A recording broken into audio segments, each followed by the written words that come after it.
Hello, everybody. Welcome to the third year anniversary of the IC Topic Chats.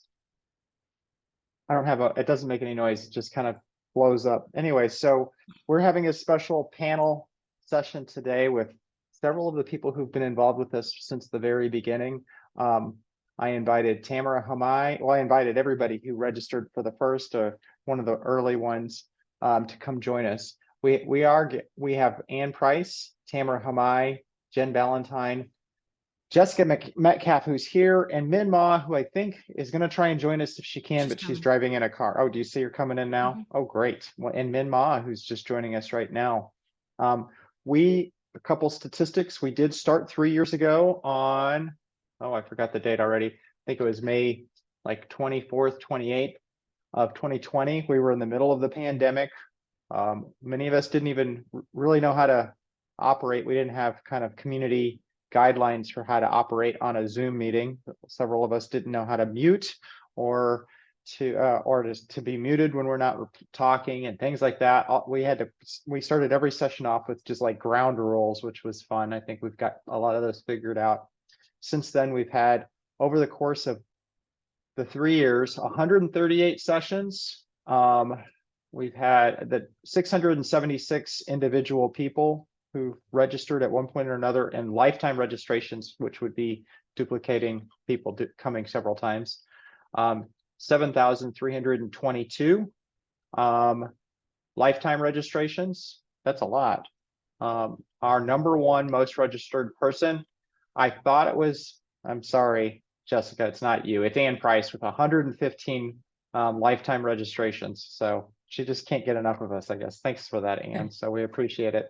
I don't have the top 10 list of people. I think Jessica might be number 2 in that number. Anyway, so the idea today is to just make this a panel, ask some questions, think a little bit about what's happened over the last 3 years. I'd like to hear a little bit about what's happened with our panelists. They've been provided the questions. I'm going to ask them in advance, and just see where this goes. Honestly, I would love at some part of this to have a conversation about what we can be doing differently for the IC Topic Chats, or maybe keep everything exactly the same. I don't know. We seem to have something going right because we've been around for 3 years, but if there are ideas or suggestions, and I can also share some of my ideas about things that I think we're gonna add on to continue to keep the ball rolling.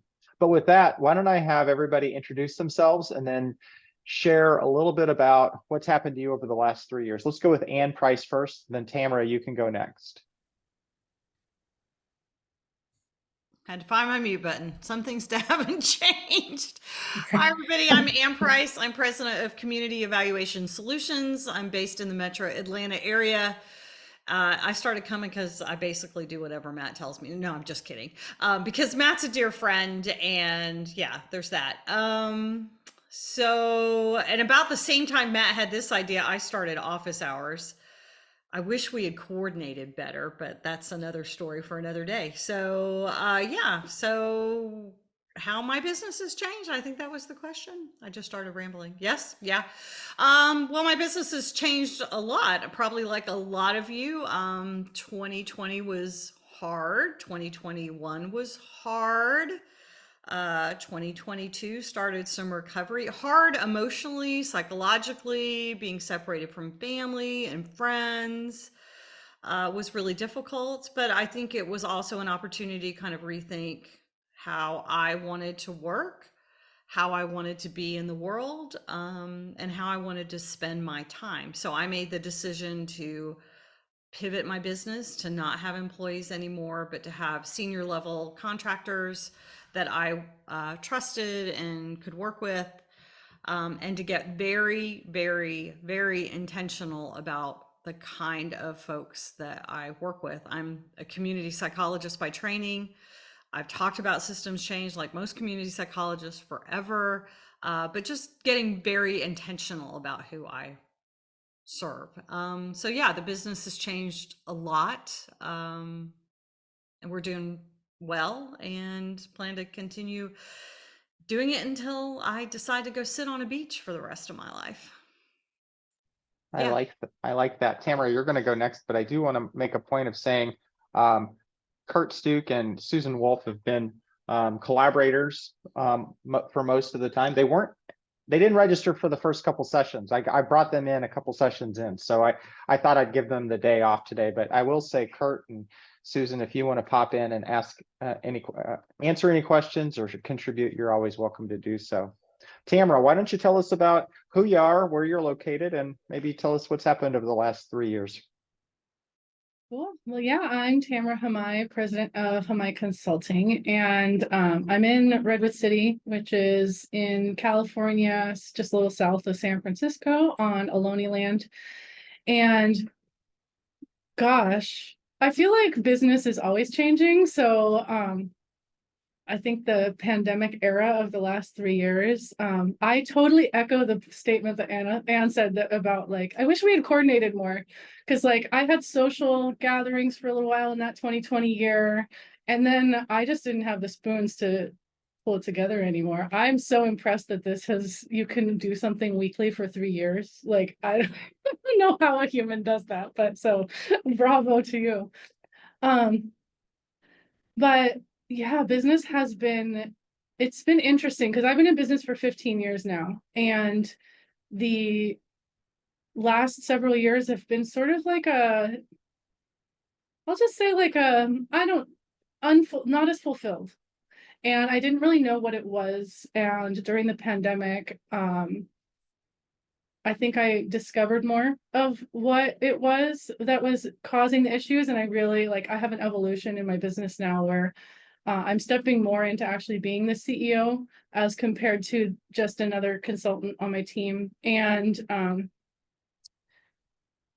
have a bigger vision for like what's next. So my team now is really starting to take on all of the existing client work and the future client work in that business area. And over the next couple of years, I'll be building out the next piece of the bigger vision. So it's been exciting to have something new again.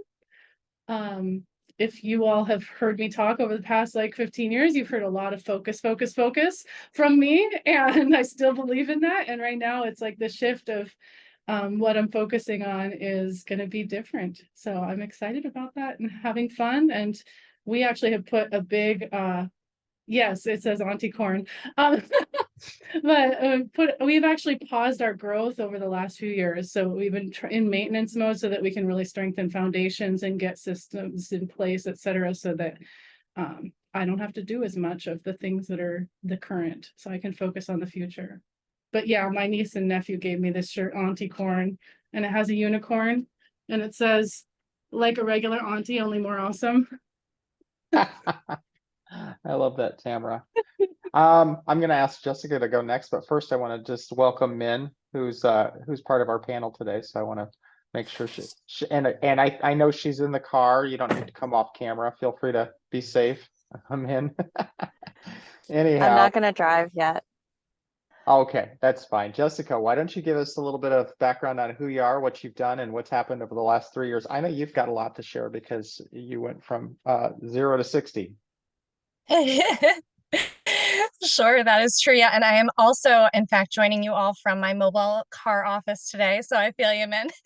Can everybody hear me okay? Given that I'm seeing nods. Excellent. So hi, everyone. I'm Jessica Metcalf. My company is called Green Mountain Evaluation. And Matt is definitely correct to note that, over the last 3 years, I did not have a business when IC Topic Chats started in 2020, and now I do. And I will be completely honest, I'm not sure I would without this group and, this space and all the folks who I have met and connected with here who have encouraged and mentored me. So, definitely want to start off this call by, thanking Matt and everyone else who, has really taken a leadership role in this group and other similar ones. All of these professional development groups have been completely pivotal for me. So I was still in my academic job back in 2020 and received the email from Matt because I had taken his introduction to consulting workshop at AEA all the way back in 2017 and still is clinging on to his email list. And I think that this space was really, really big for me and kind of helping, push me off that cliff of quitting my academic job. I started my business full time at the beginning of 2021. And yeah, definitely feels like it's been 0 to 60, certainly growing substantially every year.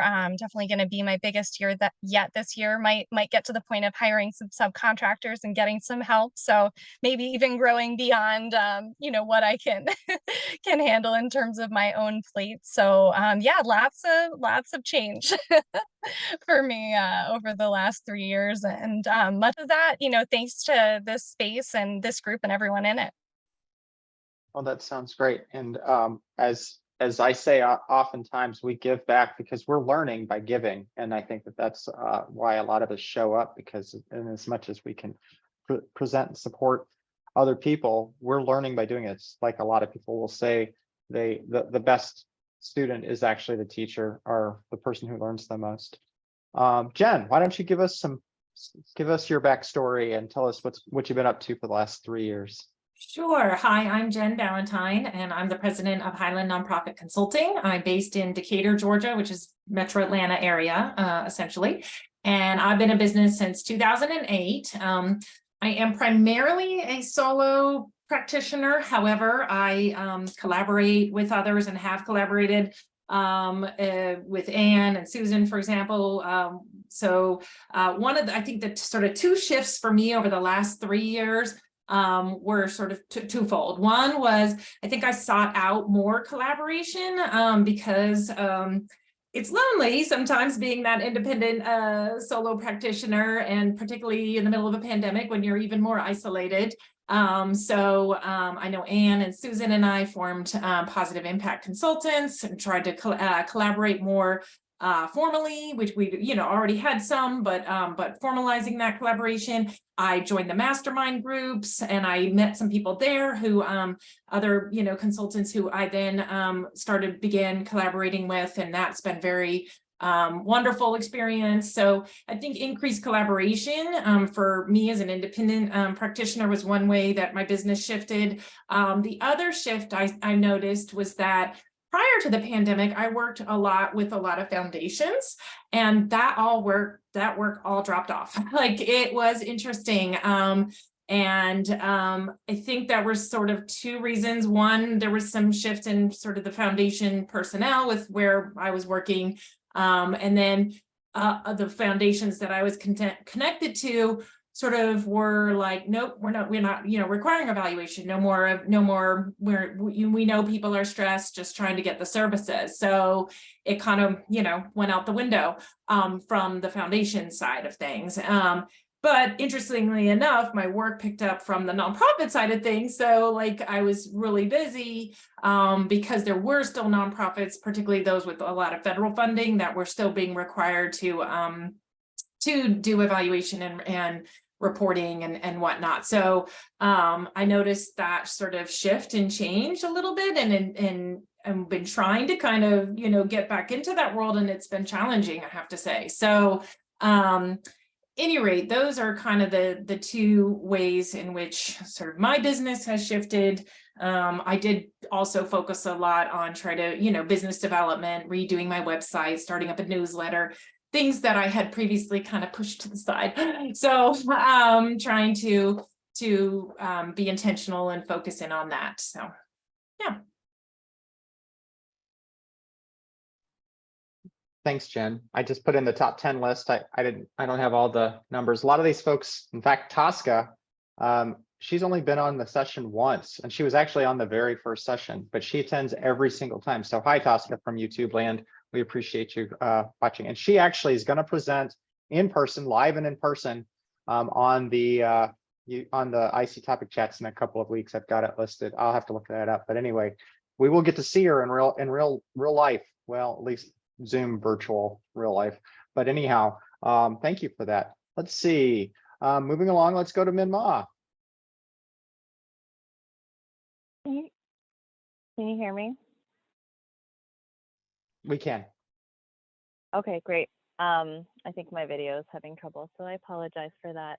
But yeah, my name is Min Ma. I'm based in Boston, Massachusetts, and I let's see, I started consulting back in 2014 in the international development and humanitarian space, and made a big pivot in 2017 when I moved back to the Boston area and decided to kind of restart my consulting locally.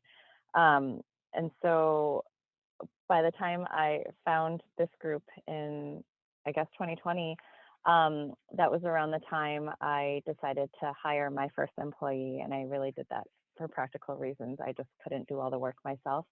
But part of the reason why I wanted to hire was like in the spirit of growing, wanting to grow and deepen collaborations with other people, like I've been hearing others say. But my decision to pull that all in-house was really a desire to kind of have a little bit more consistency and reliability across, like, consistency of what we were delivering, and also just kind of knowing what kinds of people and time and support I could count on. That was also the year that I had my second child, and just realizing that my life was changing in ways that made independent consulting a lot more difficult. And so now I just actually made 2 hires this week. And so now we're going to be a team of 8, including myself, and we're on a growth trajectory. We plan to grow a bit more over the next 2 years. And then we'll see what happens. But say that in addition to this space, being in I did 2 cohorts of masterminds, and that was just a really big game changer for me to have, smaller spaces dedicate to troubleshooting and just sharing with each other. That was really made a big difference. What Min's saying is she's in my mastermind, and she saw that I have staff, and she's like, if that idiot can do it, I can do it better, I'm sure. So she had the confidence to do it. And also, how is Matt? Just like, you never seem stressed out, and I just can't wait to be I really what I'm doing right now at this moment is unsustainable. And until I find someone to take over either practice management or operations, it's going to be crazy. But I'm kind of seeing that as the direction I want to go in, Matt. So thanks for the role modeling. I think several people on the call today can attest to seeing me stressed out on more than one occasion. Yeah, Kristen, tell us, is that really true? Yeah, he hides it well, right? No, Kristen Right. can definitely You need to attest tell to me it. what he's hiding. So in case I'm going to out Kristen, she's actually my wife and my partner in Goshen Consulting, or Goshen Education Consulting. We're going to go through a process right now of she's becoming an active principal, or whatever we want to call her, partner, head honcho type, alongside with me. So we're learning how to be a happily married couple and a happy partners in a company, and I think it's working out pretty well so far. So, but she has seen me very stressed out, says Emily, on occasion. But thankfully this week it's been a little lower key, so I've been able to chill out a little bit and enjoy it. I have a couple questions for everybody, and let's see here. I guess Anne's got an obvious answer to this question, but are there other groups that meet like this? How are they the same or different? Have they continued on? Everybody doesn't need to answer this. Just feel free to pipe up if you're interested in having a conversation about other types of groups that are supportive and similar to this. We heard a little bit about masterminds. I'm going to let you guys answer. I do want to respond to MJ Pattison. MJ or Mary, she asked, what are masterminds? They're a group coordinated by the ICTIG. I don't know where we're at with continuing to develop them. I know as leadership changes, perspectives change, and I'm not sure if they're continuing them, but they are groups of like-minded, similar types of organizations that get together and just, talk about whatever's going on. And so Min Ma and I are in one group, and so we get together regularly. We're going to get together tomorrow. and just talk about what's happening in our businesses, and then we help each other problem solve. But anyway, let me ask that question again. What are some different groups that are like this? How are they similar or different? Are they still around? Feel free to pipe up if you want to.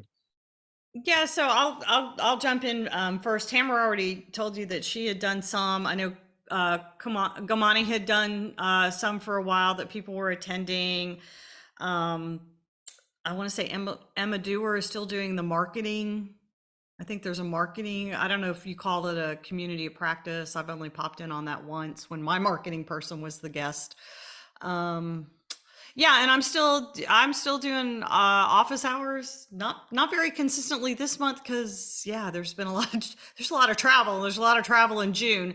But yeah, so Matt and I kind of did this, like that's why I said I wish we had coordinated better. But my group is really small. It comes in cohorts, it seems like people come and they get whatever they need and they go on. And I said I'll show up as long as other people show up. But I just call it like the Las Vegas of the situation. So it's a place where people can come and talk about whatever it is that's bothering them or whatever their problem or their struggle is in a safe place, right? So therefore, I don't do a lot of YouTube videos. Sometimes if I'm I've got something that I'm talking about and I can put out in the world, fine.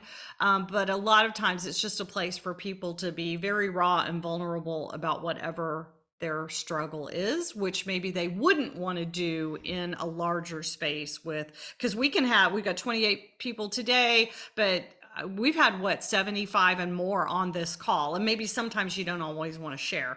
And then I'm in a mastermind group as well. I think we started, I can't remember, was it might have been 2019. Yeah, so I get a lot of benefit out of my mastermind group too. Again, I think it's because it's small and intimate, and you can maybe share a little bit more. So anyway, that's what I got. Yeah, I'll add that the ICTIG masterminds are something that the TIG has, over the past several years, coordinated at least once a year. And so if you're on the ICTIG newsletter, if you're a member, you'll get notifications when those windows open to join. And I know that some people have stayed with the group even after the 6-month kind of time period ends, and others have moved on to a different group, etc. So if you're not an ICTIG member and you're interested in masterminds, they're free, right? So you can join, and so you can get the communication.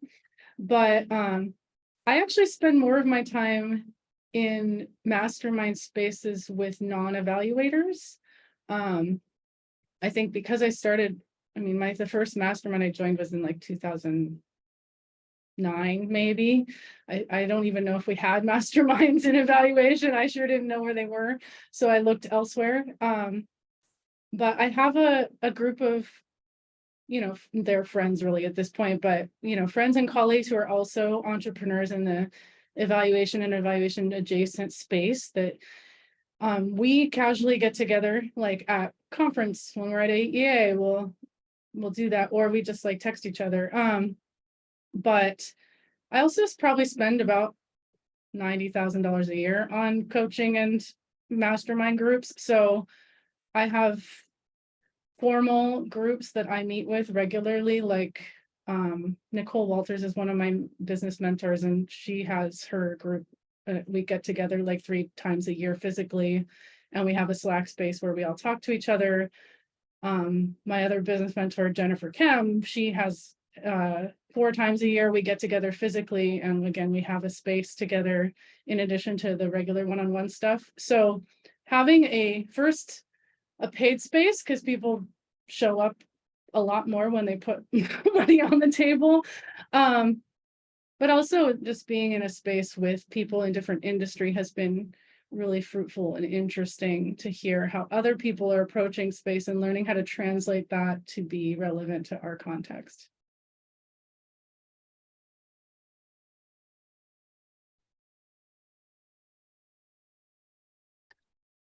Naima asked the question about, I'm going to let Jessica let you jump in just a second, asked about how masterminds can be joined or formed. They are ICTIG initiated. I think at the end of the day, you can always just reach out to the TIG leadership, their emails and their communication. information is listed on the TIG website within the AEA after you get into AEA and the groups or whatever it is. Sorry, Jessica, did you want to answer the question with regards to different groups and how they've changed and over the last 3 years, or anything about Yeah, groups? yeah, sure. And also just throwing it out there just to in case makes anyone else feel better. I missed the boat for signing up for masterminds this year, even though I have done them in the past, and I was super bummed about it. And I like found the newsletter but couldn't get the link to work, and ultimately did not follow up as I probably should have. So if anyone else didn't get signed up for masterminds this year, don't feel bad. I think usually they kind of get rolling near the beginning of the year, so maybe the email went out in like December or something. But I do also belong to several women's business groups. So again, kind of like Tamara, not necessarily specific to consultants or folks working in the evaluation field. So I think there's actually 3 different women's business groups that I belong to that are specifically in Vermont.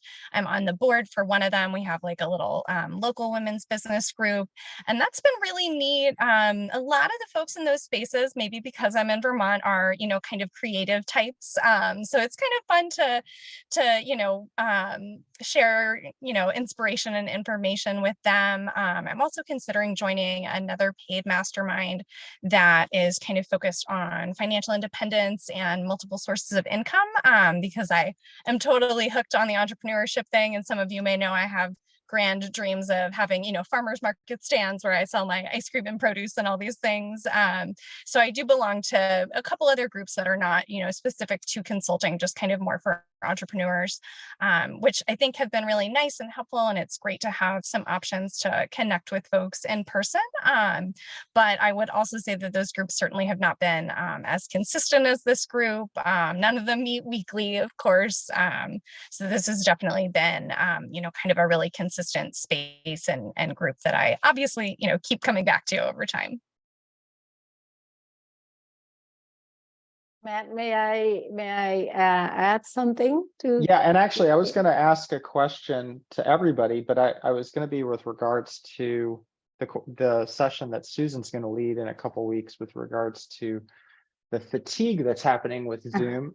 And I'm curious if you wanted to talk a little bit about that. I don't want to. We have an entire session dedicated to it, so I don't want to take a whole lot of time to do that. But I guess my question for the panel, and maybe you can kick it off, Marcella, is about how Zoom has caused fatigue and other types of like interactive working with screens all day has become a fatigue issue. But also feel free to add whatever else you wanted to, Marcella. I was going to say that I have been active with the organizational learning and evaluation capacity building TIG for 4 years now.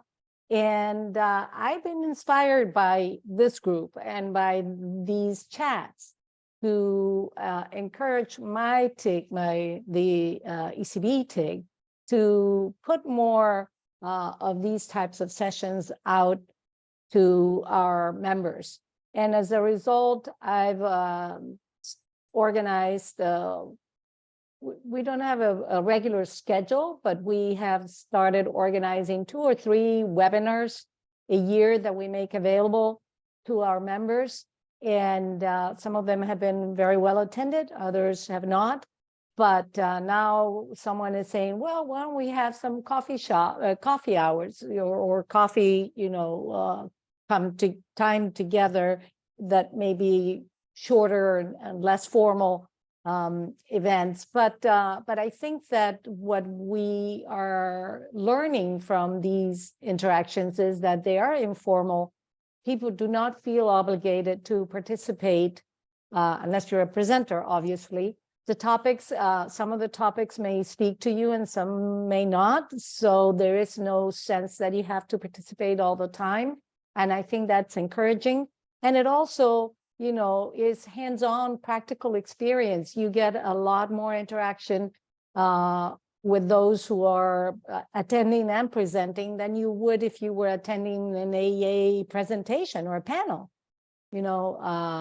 So I really have taken this example and taken it to the ECB TIG. And I think it's taken on, and people do find a lot of value in these kinds of interactions and the content and the willingness of all the presenters to share. You know, things get put in the resources tab of the website. People do ask questions. I really appreciate, you know, the questions that come out and get responses through the ICT digest that comes out every week. And that's, you know, people being generous with their time and their knowledge. And I have not experienced that with any other TIG at AEA. So it's more than the chats, I think. This TIG has, and the leadership and Matt and all of those who've taken their time generously to make all of this information and resources available to us. And I'm grateful for that. So thank you to all of you for bringing us together and not giving up after 3 years. Then regarding the question about fatigue, well, this is again a good example of how people still make time to do things that they feel are useful. And this is useful. People draw value from this, from the networking, seeing familiar faces, answering your questions, and so forth. So I think that what triggered my comment about the fatigue wasn't just Zoom meetings. You know, people are being asked to participate in all kinds of things that require time and concentration. And I think that we're just competing for people's time and attention with all kinds of other social media, not just what we get through Zoom, but people are also, you know, being bombarded with other messages and all of these other platforms that they're part of. And, you know, I always feel as an evaluator that when I get a survey, I have to respond because someone else at the other end is waiting for those numbers. So even if it is a survey that, you know, I'm the sucker who stays on the phone and answers the survey, you know, after I've been involved in customer service to give them a thumbs up or not, you know, but I think that that's something that when it gets more involved, it does take time. And so I've observed that not only, you know, attendance rates go up and down, but also response rates, and those affect our work when we are trying to get a focus group that doesn't get more than 4 people. Is that still a focus group? You know, how do I draw conclusions from numbers like that? So again, without getting into that conversation, which Susan has kindly offered to facilitate, I think that this is a good example of a conversation that where people see value, they will make the time to participate. So just to kind of spin off that conversation, Marcella, and I want to transition this to Min in just a second. So just giving you a heads up, Min, I'm going to ask you a question. I mean, what we've created here is a community session, which people can join virtually from anywhere that has internet access anyway, and a device that can connect you to that internet through a computer or a phone even. You can be in your car, and we've had lots of examples of people in cars and joining us from there. So, you know, this is probably one of the limitations of AEA is that there's not a formalized way that they connect people really, you know, formalized, meaning it's on you to figure it out. Here's a structure. You've got a TIG. The TIG can do whatever it wants to, but there's nothing that the association will do except for create a couple times that we come together, which at this point is just the annual conference. The Summer Evaluation Institute does not look like it'll be happening in person for the foreseeable future. There'll be a summer learning series. So I just got accepted to do a workshop. Very excited about that. The other way that we can connect, and it's important to do, and to do this in person when you can, is to do it through your local affiliate. And so I've recently stepped down from being an affiliate president for the Evaluation Association of St. Louis and Min. I'd love for you to talk a little bit about your experiences with the Greater Boston Evaluation Network and ways that those that you can connect with your community through affiliates in general. This is so perfect, Matt, because this is what I wanted to contribute to the other two questions. So the additional space that I wanted to share, which for the Greater Boston Evaluation Network, and of course we're geographically, well, it's just like you can get across the state in very little time. So I know that it's different for every local affiliate, but before I was the president, before the pandemic, we had a moment of success convening independent consultants in Greater Boston for in-person meetings, and it felt like it could have been a space like what we have here, but local, and with the opportunity to collaborate on local projects potentially, and have masterminds type conversations and lunches. The attendance of that was really I think we had one really great meeting with 12 people, and then other ones we had just 1 or 2 people show up, and so it was kind of erratic in that sense. But I'm wondering if given Zoom fatigue and people's desire to do things in person, this conversation has me wondering if that's something GBEN, for example, should consider convening, or if there is anybody in our network that would want to kind of hold that space and see who shows up. Matt. So go ahead, Jen. Yeah, I was just going to talk a little bit about, because I know you had some questions for us about kind of like how, things shifted with the sort of moving to virtual. And while, yes, I agree, there is fatigue and people are kind of over it in some regards. I think particularly for me, it's on the client end, like the focus groups, getting them to show up, that sort of thing. Like the actual client served, not my client, but you know what I mean? But I was actually thinking that in some ways, I actually feel that switching to Zoom and video calls, like with my client, the nonprofit, has actually helped in a lot of ways, because previously, we just would have a conference call. You wouldn't see each other, wouldn't interact, you wouldn't be comfortable and see and realize that people are humans. My husband's walking behind me, my children are here, I've got a cat and a dog, and I have a life outside of work, right? And I think that humanized each other and people, and because even before, if you would have a conference call, you weren't seeing people, you were talking, or you'd go to their office and you're in a professional place, you're very much in the box of I'm in the office and I'm talking about office work things, and we're maintaining our professional boundaries. And I think one of the things that this did for us was sort of help people to realize that we're all human, and we're all we have all these other parts of us. And I was on a call earlier this week with the CEO of an organization who, when I asked her how she was doing, was not so good. My husband has medical concerns and we don't know what they are, and I'm really worried. And I was like, wow, for a CEO to tell me that, I don't think that would have happened previously if I'd been, even on a phone call or come into the office. That stays at home, right? But because people are in their homes and they're, working from that space, and that is there with them, I think there's more recognition of I'm human, I'm struggling with this. We're going to have this meeting, but here's where I'm at, right? And being able to be okay with that, it, I think, has helped just make people feel more connected to each other in a different way than we were before. So I find that it's been helpful in that regard. I get that there's fatigue and people are tired of it, but I think there's been some positives. But maybe that's just me. I don't know. I'm always quick to jump in. I shouldn't have been so quick the last time. I should have given you guys some time. So if I'm pausing, that's why.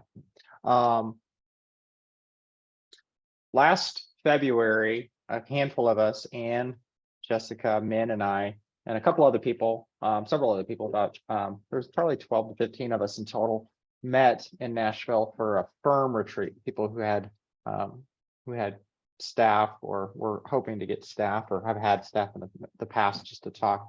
And I think all of us, everybody who was there, had a really kind of powerful experience. Oh, Kristen was there too. Sorry, Kristen. And we're already planning to do it again. With that being said, I've often said it would be nice to have a more of an independent consulting gathering in a way that doesn't have to be, I mean, it would be nice if AEA facilitated it, but I don't see that happening. There's just too many other things going on. Last year, we kind of put together a brown bag during a lunch, and hypothetically, we do that again. Do you think that there's interest in putting together the Meet the Pros session in person on the Friday? I guess, no, I'm sorry, the Saturday after the session ends. What do people think about that as a way of just collectively gathering in person? We could do it at the library down the street. I'm not really sure what the opportunities are there. Well, I'll jump in and say that our affiliate has a social that day, but but I do love the idea of the in-person Meet the Pros. And depending on how many people, we could find a location for it. Yeah, okay. Just an idea, random thought. I mean, I'm I could invite my affiliate. I'm sorry, say it again, Tamara. I said I could invite my affiliate. We could. We could have a joint affiliate independent consulting thing. Yeah, no, it's always tough before and after the conference because everybody has other schedules, and half the time I'm trying to just get out the door by noon to take a flight and get home. But you know, if we plan ahead of time, maybe people will stay an extra day or an extra afternoon. I mean, there's even the option to create our own conference in on its own, you know, and try and not make it nearly as AEA-ish. You know, it doesn't have to be quite as big, but it could be a couple of day fly-in for something, just at a smaller, less expensive conference hotel or something like that. Rent Okay, a with couple that, rooms. without not getting without trying to get you to go off the cliff or anything, define AEA-ish. What is the indicator of Huge. AEA-ish? Huge. Everything has to go through a series of decisions that, you know, I mean, I get it, but it becomes a bit of a hairball, right? And that's a reference to the book, Orbiting the Giant Hairball.